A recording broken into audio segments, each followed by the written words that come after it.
আজকে থেকে একটা আমল করবেন, মরণ পর্যন্ত দেখেন। ক্বালা রাসূলুল্লাহ সাল্লাল্লাহু আলাইহি ওয়াসাল্লাম, আল্লাহ নবীর সাহাবা আবু দারদা রাদিয়াল্লাহু তাআলা আনহুর বর্ণনা, নবীজি বলেন, মান আতা ফিরাশাহু ওয়া হুয়া ইয়ানবি আন ইয়াকুমা ইউসাল্লি মিনাল লাইল, কোন বান্দা বিছানায় আসছে, আসার পর নিয়ত করেছে আমি রাতের বেলা ঘুম থেকে জাগ্রত হয়ে তাহাজ্জুদ আদায় করব। আজকে যারা বিছানায় যাবেন, যাওয়ার পর শুধুমাত্র নিয়ত করবেন আমি রাতের বেলা উঠে তাহাজ্জুদ করব। নবীজি বলেন, লোকটা ঘুমায়, ঘুমানোর পর ফাগলাবাত আইনা, তার চোখ তাকে পরাজিত করে দেয়। চোখের মধ্যে তো প্রচুর পরিমাণ ঘুম, ঘুমের কারণে লোকটা উঠতে পারে নাই। নবীজি বলেন, এই যে লোকটা তাহাজ্জুদের নিয়ত করার পরেও চোখের কারণে লোকটা রাতের বেলা উঠতে পারে নাই, না মাহাত্তা আসবাহা, ফজরের আজান পর্যন্ত লোকটা ঘুমিয়ে গেছে। আজান দেওয়ার পর যখন ঘুম ভেঙে যায়, ঘুম ভাঙার পর চিন্তা করে আমি না তাহাজ্জুদ পড়ার নিয়ত করেছিলাম। নবীজি বলেন, কুতিবালা ঘুমা নাওয়া, তুমি যেই নিয়ত করে ঘুমিয়েছিলা, নিয়ত অনুযায়ী তোমার আমলনামায় সওয়াব লেখা হয়ে গেছে। সত্যিকার নিয়ত করে না, আবার আন্দাজি না। কিন্তু এটা পাওয়ার জন্য ডেলি এরকম বললেন আর উঠলেন না ইচ্ছা করে, এমন না। সত্যিকার অর্থে নিয়ত করেছেন তাহাজ্জুদ পড়বেন, কিন্তু উঠতে পারেন নাই, তাহলে আপনার তাহাজ্জুদের সওয়াব আল্লাহ দিবে। এখন কথা হলো, আপনি যে ঘুমাইছেন, তাহাজ্জুদের সময় আপনি ঘুমাইলেন কেন? নবীজি বলেন, ওয়া কানা নাওমুহু সাদাকাতাম মিনাল্লাহি আযজা ওয়া জাল, এই যে রাতের বেলা তাহাজ্জুদের নিয়ত করার পরেও তুমি তাহাজ্জুদের সময় উঠতে পারো নাই, ওই সময় তোমার চোখের যে ঘুমটা, এই ঘুমটা ছিল আল্লাহর পক্ষ থেকে সদকা। সুবহানাল্লাহ। তাহাজ্জুদের নিয়ত করে ঘুমিয়েছেন, আপনি রাতে উঠতে পারেন নাই, ওই সময়ের ঘুম আল্লাহর পক্ষ থেকে সদকা। তাহলে এখন থেকে সত্যিকার অর্থে নিয়ত করে ফেলেন, আর রাত বেশি দেরি করবেন না। ৯টা-১০টার মধ্যে ঘুমিয়ে যান, ৯টা হয়তো এশা জামাত হয়, 10টার মধ্যে ঘুমানোর চেষ্টা করেন, বাস তাহাজ্জুদের নিয়ত করেন। ৩টা বাজে উঠলেও 5 ঘন্টা ঘুম হয়ে যায়। তা আপনি নিয়ত করে ফেলেন, নিয়ত করে ঘুমিয়ে গেলেন, এরপরেও সত্যিকার অর্থে আপনি উঠতে পারেন নাই। যদি না উঠতে পারেন, আপনার বিবিও টের পায়নি, আপনিও পাননি, বাস আপনার ঘুমটা আল্লাহর পক্ষ থেকে সদকা। একদিক দিয়ে তাহাজ্জুদেরও সওয়াব পেলেন, আরেক দিক দিয়ে ঘুমিয়ে থেকেও সদকার সওয়াব পেয়ে গেলেন। সুবহানাল্লাহ। তো এই জন্য আমরা নিয়ত করব, নিয়তের উপর আমাদের পরিশুদ্ধ যদি নিয়ত হয়, ইবাদতের সওয়াব দিবে আল্লাহ।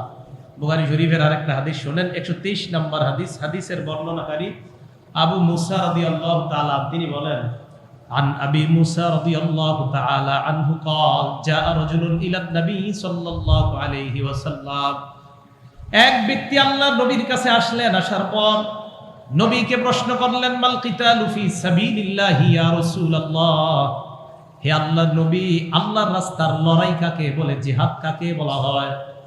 ফাইন্না আহাদানা ইউকাতিলু গাদবা, আমাদের কেউ কেউ রাগের বর্ষবর্তী হয়ে জিহাদ করে, ওয়া ইউকাতিলু হামিয়াতান, কেউ কেউ প্রতিশোধের নেশায় জিহাদ করে। প্রকৃত জিহাদ কাকে বলে আপনার কাছে জানতে চাই। নবীজি এইভাবে বসা, তো ওই লোকটা দাঁড়ায় প্রশ্ন করছে। হাদিসের বর্ণনাকারী আবু মুসা বলেন, নবীজি ফারফা ইলাইহি রাসা, নবীজি মাথা উঠাইলেন, তার দিকে তাকাইলেন। কার দিকে? প্রশ্নকারীর দিকে। বর্ণনাকারী বলেন, ফামা রাফা ইলাইহি রাসাহু ইল্লা আন্নাহু কানা কাইমা, আল্লাহর নবী চোখের চেহারা উঠায় তাকানোর কারণ হলো, যেই ব্যক্তি প্রশ্ন করেছে লোকটা ছিল দাঁড়ায়া। নবীজি তার চেহারার দিকে তাকাইলেন, তাকায়া বললেন, মান কাতালা লিতাকুনা কালিমাতুল্লাহি হিয়াল উলিয়া ফাহুয়া ফি সাবিলিল্লাহ, যেই ব্যক্তি আল্লাহর দ্বীন পৃথিবীতে প্রতিষ্ঠা করার জন্য আল্লাহর রাস্তায় লড়াই করে, এটাকে প্রকৃত জিহাদ বলা হয়। আল্লাহর দ্বীন প্রতিষ্ঠা করার জন্য যদি জিহাদ করে, এটাকে প্রকৃত জিহাদ বলে। এটা বুখারী শরীফের 123 নম্বর হাদিসের বর্ণনা। বুখারীর আরেকটা হাদিস শোনেন, 2810 নম্বর হাদিস। এটার বর্ণনাকারী আবু মুসা রাদিয়াল্লাহু তাআলা, তিনি বলেন, জাআ রাজুলুন ইলা রাসূলিল্লাহি সাল্লাল্লাহু আলাইহি ওয়াসাল্লাম, এক ব্যক্তি আল্লাহর নবীর কাছে আসলেন, আসার পর প্রশ্ন করলেন, আর রাজুলু ইউকাতিলু লিল মাগনাম, কোন মানুষ লড়াই করে টাকা পয়সা পাওয়ার আশায়, গনিমতের মালের পাওয়ার আশায়। ওয়ার রাজুলু ইউকাতিলু লিয-যিকরি, কোন মানুষ লড়াই করে তার নাম কাম দুনিয়াতে হবে এই আশায়। ওয়ার-রাজুলু ইউকাতিলু লিউরা মাকানুহু, কেউ কেউ লড়াই করে তার বীরত্ব প্রদর্শন হবে দুনিয়ার মধ্যে এই আশায়। ইয়া রাসূলুল্লাহ, আমি আপনার কাছে জানতে চাই, কেউ লড়াই করে নিজের নাম কামানোর জন্য, কেউ লড়াই করে বীরত্ব প্রদর্শন করার জন্য, কেউ লড়াই করে দুনিয়ার মধ্যে যেন তার প্রচুর নাম কামাই হয় এই জন্য। প্রকৃত জিহাদ কাকে বলা হয় আপনার কাছে জানতে চাই। নবীজি জবাব দিলেন, মান কাতালা লিতাকুনা কালিমাতুল্লাহি হিয়াল উলিয়া ফাহুয়া ফি সাবিলিল্লাহ। যেই ব্যক্তি রাগে লড়াই করে, কোন ব্যক্তি প্রতিশোধের নেশায় লড়াই করে, কোন ব্যক্তি গনিমতের পাল পাওয়ার আশায় লড়াই করে, কোন ব্যক্তি নিজের নাম কামানোর জন্য লড়াই করে, কোন ব্যক্তি বীরত্ব প্রদর্শন করার জন্য লড়াই করে, আল্লাহ নবী কয় জেনে রাখবা, আল্লাহর দ্বীন ইসলাম দুনিয়াতে কায়েম করার জন্য যারা লড়াই করে, আমি নবী তাদেরকে প্রকৃত মুজাহিদ বলে ঘোষণা করলাম। নিয়ত থাকতে হবে ভালো। ইবাদতের আগে আপনার নিয়ত পরিশুদ্ধ হতে হবে। আপনি কেন করেন ইবাদত? বা ওইটা আপনি নামাজে লাগান যে আমি নামাজ পড়ি হুজুর, আমারে নিজেরে দেখানোর জন্য, আমি বড় নামাজি, এটা বলার জন্য। তা আপনি নিয়তের ওই অনুযায়ী প্রতিদান হবে। আল্লাহ আমাদের সকলকে ইবাদতের আগে নিয়ত যেন খালেস করে ইবাদত করতে পারে, আল্লাহ তৌফিক দান করেন। আরেকটা হাদিস শোনাই, আবু দাউদ শরীফের হাদিস নাম্বার 2508 নাম্বার হাদিস। দেখেন, আজকে আপনারা এই জায়গায় মাহফিলে যারা আসছেন, দাওয়াত ও তাবলিগে মাঝে মাঝে আপনারা যান, 3 দিনে যান। তো আপনাদের এলাকার এক ব্যক্তি, উনিও নিয়ত করছে তাবলিগে যাবে। ফজরের নামাজের পর আপনারা মহল্লা থেকে তাবলিগে বের হয়েছেন, ওই ব্যক্তিও আসছে, অথবা জোহরের পর বের হয়েছেন। তো আসার পর উনিও যাবে, হঠাৎ ওনার ফোন আসছে, ইমিডিয়েট ওনার মাকে হসপিটালে নিয়ে যেতে হবে। আমির সাহেব বললেন, আপনি যান, আপনার আম্মাকে নিয়ে হাসপাতালে যান, আপনি যাওয়া লাগবে না। তো ওই ব্যক্তি বলতেছে, আমির সাহেব আমার বিছানাটা থাক, নিয়ে যান আপনারা, আমি হসপিটাল থেকে চেষ্টা করবো শরীর হওয়ার। ওই ব্যক্তি হসপিটালে গেছে, যাওয়ার পর ওনার মায়ের যত কিছু আছে সব তার করতে হয়, খানা আনা নেওয়া, রক্ত ব্লাড কালেকশন করা সব। কিন্তু আমির সাহেবের বারবার আমির সাহেব আসতে মন চাইতেছে, কিন্তু পরিস্থিতির কারণে, ব্যস্ততার কারণে আসতে পারি না, এমন হতে পারে কিনা। এইবার হাদিসটা শুনেন, আবু দাউদ শরীফের 2508 নাম্বার হাদিস। এই হাদিসের বর্ণনাকারীর নাম মুসা। এই মুসা হলেন নবীর সাহাবা আনাস ইবনে মালিক রাদিয়াল্লাহু তাআলা আনহুর ছেলে। তিনি বলেন, আমার আব্বা নবীজির সাথে জিহাদে গেছে। যাওয়ার পর নবীজি আনাস ইবনে মালিক রাদিয়াল্লাহু তাআলা আনহু এবং সাহাবাদেরকে বললেন, লাকাদ তারাকতুম বিল মাদিনাতি আকওয়ামা, তোমরা যারা লড়াই করতে এসেছো এই জায়গায়, তোমরা একদল মদিনার মধ্যে রেখে এসেছো সাহাবা। মা সিরতুম মাসিরাতান, যতটা রাস্তা তোমরা অতিক্রম করলা, ওয়ালা আনফাকতুম মিন নাফাকা, আল্লাহর রাস্তায় যা তোমরা খরচ করলা, ওয়ালা কাতাতুম মিন ওয়াদিন, আল্লাহর রাস্তায় এসে যতগুলা এলাকা তোমরা পাড়ি দিলা, যতটা রাস্তা অতিক্রম করলা, যত টাকা পয়সা তোমরা দান করলা, যতটা গ্রাম তোমরা অতিক্রম করলা, ইল্লা ওয়া হুম মাআকুম ফি, মদিনায় যাদেরকে রেখে এসেছো তারা তোমাদের প্রত্যেকটা আমলের সওয়াবে আল্লাহ তাদেরকে অংশীদার বানায় দেয়। সাহাবারা প্রশ্ন করলেন, কাইফা ইয়াকুনুনা মা'না ওয়া হুম বিল মাদিনা, হুজুর তারা তো মদিনায়, এরা কিভাবে আমাদের সাথী হয়? আল্লাহ নবী জবাব দিলেন, হাবাসাহুমুল উযরু, ওজরের কারণে তারা আসতে পারে নাই। তাদের নিয়ত ছিল তোমাদের সাথে জিহাদের ময়দানে আসা, ওজরের কারণে তারা আসতে পারে নাই। ঠিক তেমনি ভাবে যেই মানুষটা আল্লাহর রাস্তায় 3 দিন যাওয়ার জন্য নিয়ত করেছে, কিন্তু ওজরের কারণে যাইতে পারে নাই, আপনারা 3 দিন আল্লাহর রাস্তায় গাছ, তালিম, ঈমান ইয়াকিনের কথা যত আমল করে যেই সবগুলার ভাগীদার হয়, এই প্রত্যেকটা আমলের সওয়াবে ওই ওজরওয়ালা বান্দাকে আল্লাহ শামিল করে নেয়। তার নিয়ত ছিল উনি ইবাদত করবে, নিয়তটা ছিল, করতে পারে নাই। এজন্য মনে রাখবেন, আমাদের প্রত্যেকটা ইবাদত, এই ইবাদতের আগে যেন আমাদের নিয়ত পরিশুদ্ধ হয়। আল্লাহ আমাদের প্রত্যেককে পরিশুদ্ধ নিয়ত করে প্রত্যেকটা ইবাদত যেন আমরা করতে পারি, আল্লাহ তৌফিক দান করেন।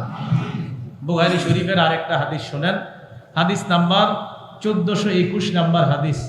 এই হাদিসের বর্ণনাকারী আবু হুরায়রা রাদিয়াল্লাহু তাআলা, আজীব হাদিস।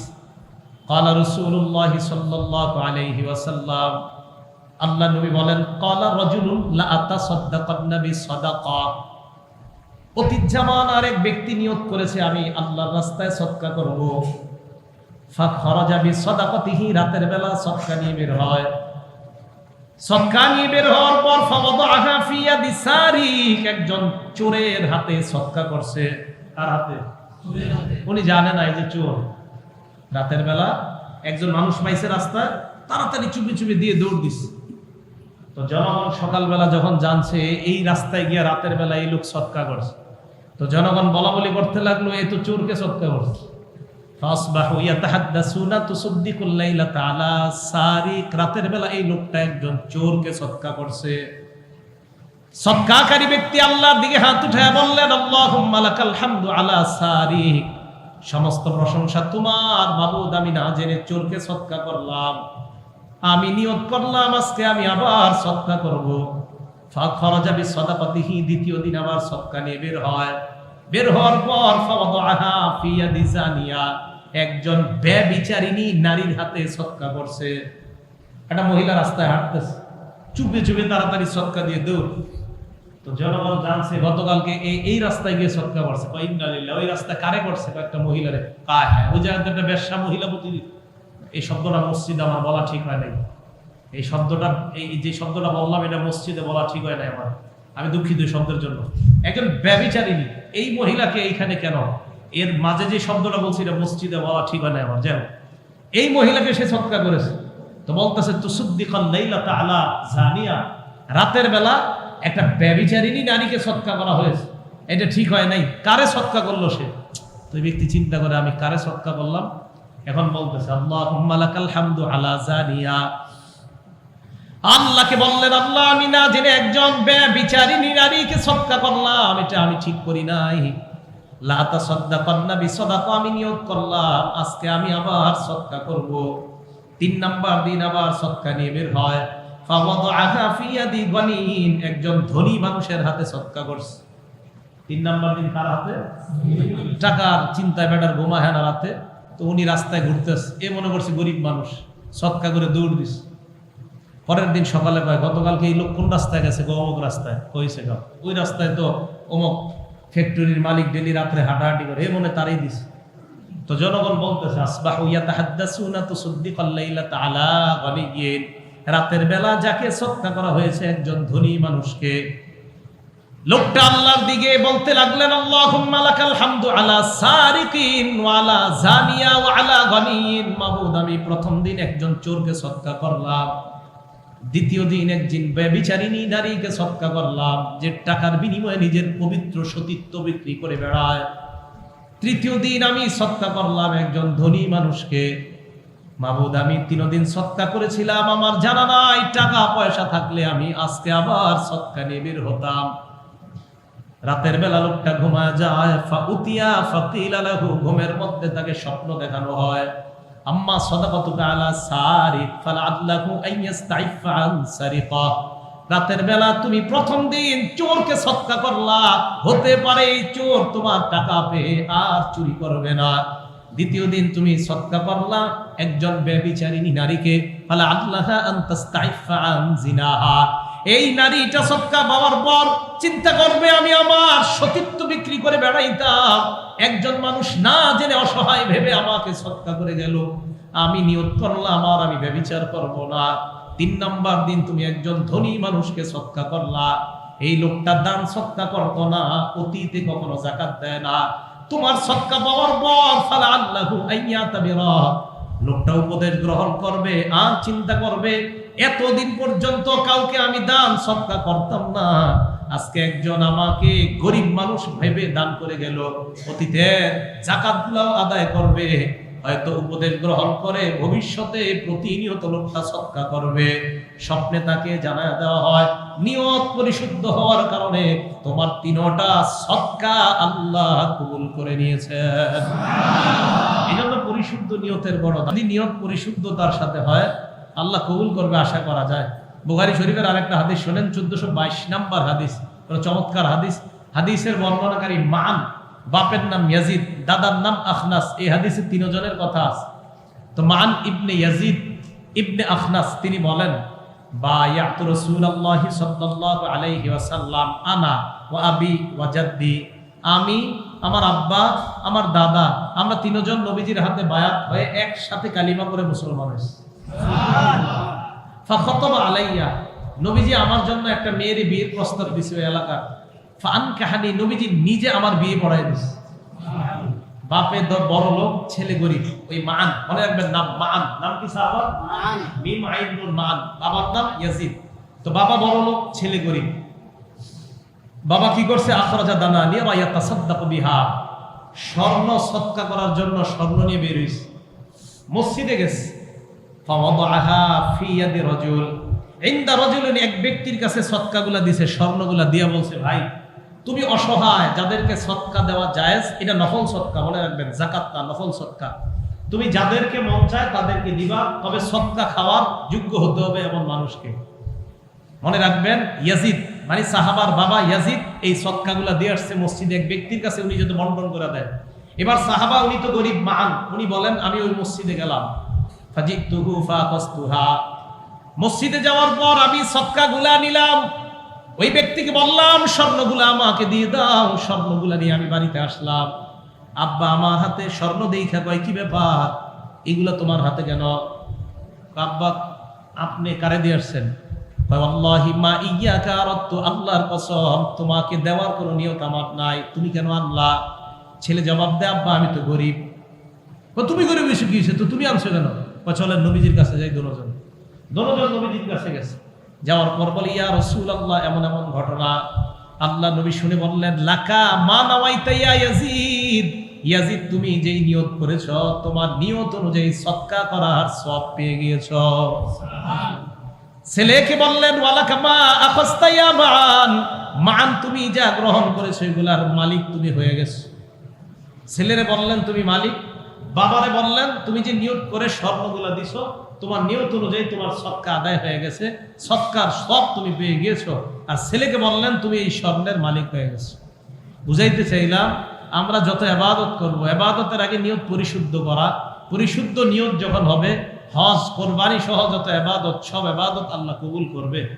আর একটা হাদিস শোনেন, বুখারী শরীফের 2272 নম্বর হাদিস, 2272 নম্বর হাদিস।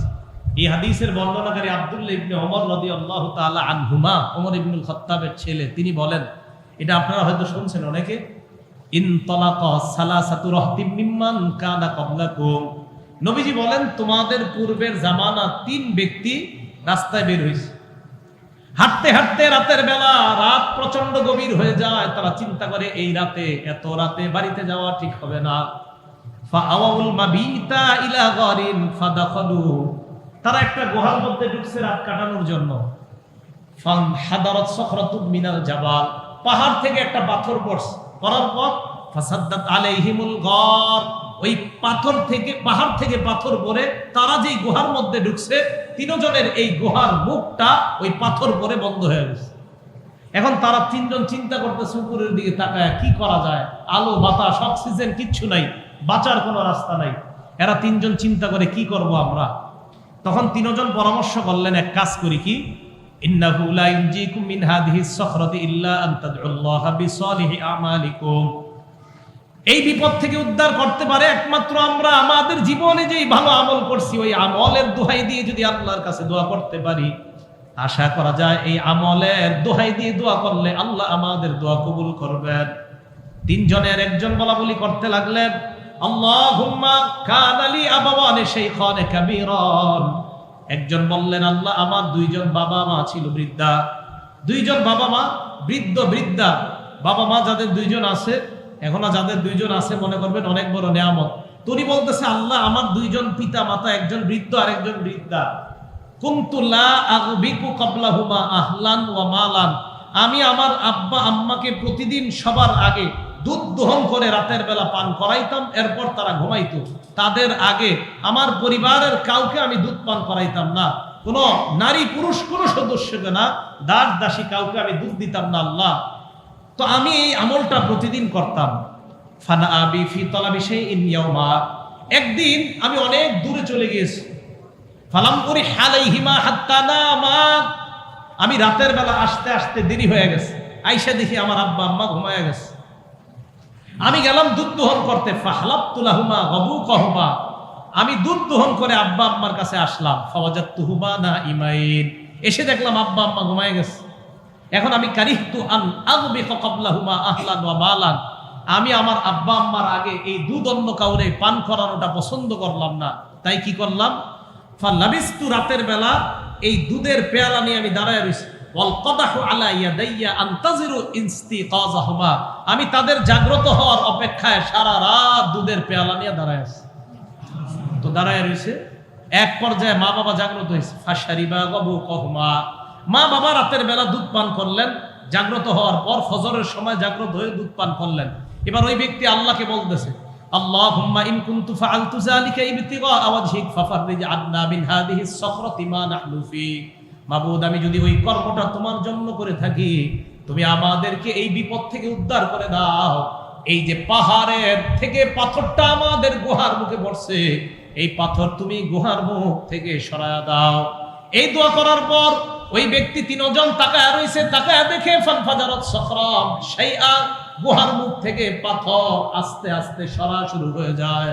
হাদিস বুঝার চেষ্টা করবেন, ভালো আমলের দোহাই দিয়ে আল্লাহর কাছে দোয়া করছে, গুহার মুখের দিকে তাকায় দেখে পাথর আস্তে আস্তে সরে যাচ্ছে। যখন পাথর সরে যাইতেছে, দোয়া একদম সরাসরি কবুল হইতেছে দেখা যাইতেছে, তবে তারা বের হতে পারে না, এমন সরল যে সরার কারণে তারা বের হতে পারছে না। এবার দ্বিতীয় জন দোয়া করলেন, আল্লাহুম্মা কানাত লি বিনতু আম্মিন, আল্লাহ আমার একজন চাচাতো বোন ছিল, কানাত আহাব্বাত নাসি ইলাইয়া, এই বোনটা আমার কাছে দুনিয়াতে সবচেয়ে বেশি প্রিয় ছিল, ফারাদতুহা আন নাফসিহা, আমি একদিন তার সাথে অপকর্ম করতে চাইলাম, ফামতানাআত মিন্নি, সে রাজি হলো না, সে বাধা দিল, এই অপকর্ম করার জন্য সে রাজি হলো না। তো আমি এই অবস্থায়, আমার বোনটা আমার কাছে খুব প্রিয়, হাত্তা আলাম্মাত বিহা সানাতুম মিনাস সিনিনা, এক বছর দুর্ভিক্ষ লাগছে, লাগার পর ওই বোনের জীবনেও দুর্ভিক্ষ নেমে আসছে, অভাব অনটনের মধ্যে পড়ে আমার কাছে আসছে, আসার পর আমার কাছে কিছু সাহায্য চাইছে। আতাইতুহা 20 ওয়া 100 দিনার, আমি তাকে 120 দিনার স্বর্ণ দিলাম, আলা আন তুখাল্লিয়া বাইনি ওয়া বাইনা নাফসিহা, এই শর্তে যে সে আমার সাথে অপকর্ম করবে, এই শর্তে আমি তাকে 120 দিনার স্বর্ণ মুদ্রা দিলাম। বলেন নাউজুবিল্লাহ। তো দেওয়ার পর, এরপর আমি যখন হাত্তা ইদা কদামতু আলাইহা, পরিপূর্ণভাবে সুযোগ লাভ করলাম, আমি যখন পরিপূর্ণ সুযোগ লাভ করলাম, তখন আমার এই বোনটা আমাকে বলল, লা উহিল্লু লাকা হাত্তা তাফুদ্দাল খাতামা ইল্লা বিহাক্কিহি, আমি তোমার জন্য বৈধ মনে করি না, যে মোহর হালাল না করে আমি তোমার জন্য নিজেকে বৈধ মনে করি না। এই কথা বলার পর ওই ব্যক্তি বলে, আল্লাহ, তখন আমার মনের মধ্যে ভয় কাজ করেছে, আমার মনের মধ্যে ভয় কাজ করার পর ফাতাহাররাজতু মিনাল বুকুই আলাইহা, আমি তার সাথে অপকর্ম করাটা গুনাহ মনে করলাম, ফানসারাফতু আনহা, আমি তার থেকে ফিরে গেলাম। মাবুদ, আমি যদি এই কাজটা তোমার জন্য করে থাকি, তুমি পাহাড়ের মুখ থেকে এই পাথর সরানোর ব্যবস্থা করো। হাদিসের মধ্যে আছে, নবীজি বলেন, তারা তিনজন তাকায় দেখে পাহাড়ের মুখ থেকে, ওই গুহার মুখ থেকে পাথর আস্তে আস্তে সরা শুরু হয়ে যায়। এবার বাকি রইল তৃতীয় নাম্বার, উনি দোয়া করলেন, আল্লাহুম্মা ইন্নী ইস্তাজারতু উজারা, আমি একদল শ্রমিককে নিয়োগ দিলাম কাজে, কাজ করার পর ফাআতাইতু আজরাহুম, আমি তাদের পারিশ্রমিক তাদেরকে দিয়ে দিলাম, গায়রা রাজুলিন ওয়াহিদ, এক ব্যক্তি ছাড়া। এক ব্যক্তি তার পারিশ্রমিক নেয় নাই, ওয়া তারাকাল্লাযী লাহু ওয়া যাহাবা, যেই ব্যক্তি পারিশ্রমিক নেয় নাই তার পারিশ্রমিকটা সাম্মারতু আজরাহু, আমি ব্যবসায় খাটাইলাম, ফাকাসুরাত মিনহুল আমওয়াল, প্রচুর সম্পদ হয়। ফাজাআনি বা'দা হিনিন, কিছুদিন পর লোকটা আমার কাছে আসছে, আসার পর কয়, আদ্দি ইলাইয়া আজরি, আমার পারিশ্রমিক আমাকে ফিরিয়ে দাও। এবার আমি কি করলাম, তাকে নিয়ে মাঠে গেলাম, যাওয়ার পর বললাম, কুল্লু শাইইন মা তারা মিন আজরিকা মিনাল ইবিলি ওয়াল বাকারি ওয়াল গানামি ওয়ার রাকিক, এই যে মাঠের মধ্যে যত উট, ছাগল, গরু আর দাস দাসী যা দেখো সব তোমার, তুমি নিয়ে যাও। এখন ওই ব্যক্তি বিশ্বাস করে না, একটু পারিশ্রমিক পাই আমি এত কিছু বলে কেন? হাদিসের ভাষা, উনি কয়, আতাস্তাহজিউ বি, ভাই আপনি কি আমার সাথে ঠাট্টা করছেন? উনি জবাব দিলেন, আল্লাহি লা আস্তাহজিউ বিকা, আল্লাহর কসম আমি তোমার সাথে ঠাট্টা করতেছি না, সব তোমার, নিয়ে যাও। ওই ব্যক্তি আল্লাহকে বললেন, আল্লাহ, এই আমলটা যদি আমি তোমার জন্য করে থাকি, তুমি এই গুহার মুখ থেকে পাথর সরায়া দাও। হাদিসের মধ্যে নবীজি বলেন, তারা তাকায়া দেখে গুহার মুখ থেকে পাথরটা পরিপূর্ণভাবে সরে যায়, তারা তিনজন নিরাপদে সেখান থেকে বের হয়ে যায়। এই হাদিস থেকে শিক্ষা, আমরা আমাদের জিন্দেগির যে আমল আল্লাহর জন্য করছি বলে মনে হয়, মাঝে মাঝে বিপদে বললে আল্লাহকে বলবেন, আল্লাহ গত শনিবারের, গত বুধবারের, গত রবিবারের ওই আমল যদি আমি তোমার জন্য করে থাকি মাবুদ, আমি বর্তমানে এই বিপদের মধ্যে আছি, তুমি আমাকে এই বিপদ থেকে উদ্ধার করো। হাদিস থেকে বোঝা যায় নিজের জিন্দেগির সেরা আমল দিয়ে আল্লাহর কাছে দোয়া করলে এবং আশাবাদী যদি থাকা যায় ওই আমলটা আমি আল্লাহর জন্য করছি, তো আশা করা যায় ওই দোয়ার বদৌলতে, ওই জিনিসের দোহাই দিয়ে দোয়া করার বদৌলতে আল্লাহ দোয়া কবুল করে নেবেন। কথাটা কি বুঝে আসছে সবার? হুজুর এসে গেছে, এবার শেষ কথাটা, একটা হাদিস সবার মুখস্থ করতে হবে। করবেন তো ইনশাআল্লাহ? আরবি মুখস্থ করা লাগবে না, বাংলাটা মুখস্থ করলেই হবে। তিরমিজি শরীফের 2325 নাম্বার হাদিস। এই হাদিস নবীজি সাহাবাদেরকে মুখস্থ করাইছে, তাই আমিও আপনাদেরকে মুখস্থ করাইতে হবে। রাসূল আকরাম সাল্লাল্লাহু আলাইহি সাল্লাম বলেন, সালাসুন উকসিমু আলাইহিন্না, তিনটা শপথ আমি তোমাদের ব্যাপারে, তিন ব্যক্তির ব্যাপারে আমি তোমাদেরকে শপথ করে বলবো। ওয়া উহাদ্দিসুকুম হাদিসান ফাহফাজুহু, এরপর তোমাদেরকে একটা হাদিস শোনাবো, এই হাদিসটা তোমরা মুখস্থ করবা। তাহলে প্রথমে তিন ব্যক্তির ব্যাপারে শপথ করে আপনাদেরকে বলবো, এরপর একটা হাদিস বলবো, এই হাদিসটা সবাই মুখস্থ করতে হবে। কি রেডি আছেন তো সবাই? হাদিস আগে তিন ব্যক্তির শপথ কি শোনেন। নবীজি বলেন, ক্বালা রাসূলুল্লাহি সাল্লাল্লাহু আলাইহি ওয়াসাল্লাম, মা নাকাসা মালু আবদিন মিন সাদাকা, আল্লাহ নবী বলেন, আল্লাহর কসম, সদকা করলে বান্দার মাল কখনো কমে না। নবীজি বলেন, সদকা করলে বান্দার সম্পদ কখনো কমে না। 2 নাম্বার, ওয়ালা যুলিমা আব্দুন মাজলিমাতান ফাসাবারা আলাইহা ইল্লা যাদাহুল্লাহু ইজ্জা, কোন বান্দাকে যখন জুলুম করা হয়, ওই বান্দা যদি ধৈর্য ধারণ করে, নবী বলেন আল্লাহর কসম, ওই বান্দার মর্যাদা বহু গুণে আল্লাহ বৃদ্ধি করে দেয়। বর্তমানে যারা মাজলুম আছে বিভিন্ন ভাবে, একটু অপেক্ষা করেন, ধৈর্য ধারণ করেন, পরিবেশ ঘোলাট করার কোনো দরকার নাই। আমি তো স্বপ্ন দেখছি। যাই হোক, ওয়ালা যুলিমা আব্দুন মাজলিমাতান, যারা মাজলুম, যারা জুলুমের শিকার হচ্ছে এবং ধৈর্য ধারণ করছে, আল্লাহ রাসূল শপথ করে বললেন, ইল্লা যাদাহুল্লাহু ইজ্জা, এই হাদিস বিশ্বাস করেন, নবীজি সাল্লাল্লাহু আলাইহি সাল্লাম বলছেন, তার মর্যাদা আল্লাহ বাড়ায়া দেয়, আল্লাহ বাড়াইতেই থাকে, আল্লাহ বাড়াইতেই থাকে। অতএব এটা বিশ্বাস করবেন, কারোর উপরে জুলুম হলে সে যদি ধৈর্য ধারণ করে, তার মর্যাদা বাড়াবে কে? আল্লাহ। 3 নাম্বার, ওয়ালা ফাতাহা আব্দুন বাবা মাসআলাতিন ইল্লা ফাতাহাল্লাহু আলাইহি বাবা ফাকরিন, কোন ব্যক্তি ভিক্ষার হাত, ইচ্ছা করে ভিক্ষার হাত করছে, এই ব্যক্তি ধান করলেও 60 মণ 70 মণ ধান পায়, এরপরে উনি ভিক্ষা করে ঢাকা গিয়ে, রাসূল সাল্লাল্লাহু আলাইহি সাল্লাম বলে, আল্লাহর কসম, এই লোক মরার আগ পর্যন্ত এর অভাবের দরজা বন্ধ হবে না, খালি খুলতেই থাকবে একের পরে। তাহলে এই 3 ব্যক্তির ব্যাপারে নবী শপথ করলেন। এবার নবীজি সাল্লাল্লাহু আলাইহি সাল্লাম বলেন, তোমাদের একটা হাদিস শোনাবো, এটা মুখস্থ করবা। আপনারা এখন মুখস্থ করবেন, আমি সংক্ষেপে বলি, আপনারা বলবেন। উলামায়ে কেরাম ছাড়া অন্যরা জোরে জোরে বলবেন, উলামাদের বলা দরকার নেই, ওনারা মুখস্থ আছে, তা আপনারা বলবেন। এবার উলামা ছাড়া অন্য যারা আছেন মেহেরবানি করে একটু বলেন। 1 নাম্বার বলেন যে এমন বান্দা, শুধু একটু বলেন, যাকে আল্লাহ, বলেন, সম্পদ এবং বিদ্যা উভয়টা দিয়েছেন। 2 নাম্বার, যাকে আল্লাহ বিদ্যা দিয়েছেন, সম্পদ দেননি। 3 নাম্বার, যাকে আল্লাহ সম্পদ দিয়েছেন, বিদ্যা দেননি। 4 নাম্বার, যাকে বিদ্যাও দেননি, সম্পদও দেননি। এবার আমি সংক্ষেপে বলি, বলার পর এরপর আপনাদেরকে বলবো, আপনারা বলবেন। দেখেন, আমি বলি, পৃথিবীতে মানুষ 4 প্রকার। বলেন, পৃথিবীতে মানুষ কয় প্রকার? এবার আমি বলি, একটু শোনেন। 1 নাম্বার, যাকে আল্লাহ বিদ্যা দিয়েছেন, সম্পদ দিয়েছেন। 2 নাম্বার, যাকে আল্লাহ বিদ্যা দিয়েছেন, সম্পদ দেননি। 3 নাম্বার, যাকে সম্পদ দিয়েছেন, বিদ্যা দেননি। 4 নাম্বার, যাকে বিদ্যাও দেননি, সম্পদও দেননি। আমি আবার বলছি, 1 নাম্বার, যাকে আল্লাহ বিদ্যা দিয়েছেন, সম্পদ দিয়েছেন।